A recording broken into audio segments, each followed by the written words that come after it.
ఒక మాట మాట్లాడేటప్పుడు కూడా భయంతో మాట్లాడాలి. దేవుని బిడ్డలో నోటికి ఏ మాట పడితే ఆ మాట, అద్దు అదుపు లేకుండా ఏ మాట పడితే ఆ మాట ప్రభు బిడ్డలు మనం మాట్లాడకూడదు.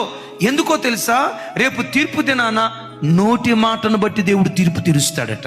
నువ్వు చిన్నతనంలో తల్లి గర్భంలో నుంచి వచ్చినప్పుడు కేరింతలు కొట్టావే, కేరింతలు కొట్టింది మొదలుకొని చనిపోయే ఆఖరి క్షణం వరకు నువ్వు మాట్లాడిన ప్రతి మాట రికార్డ్ అవుతుంది దేవుని దగ్గర.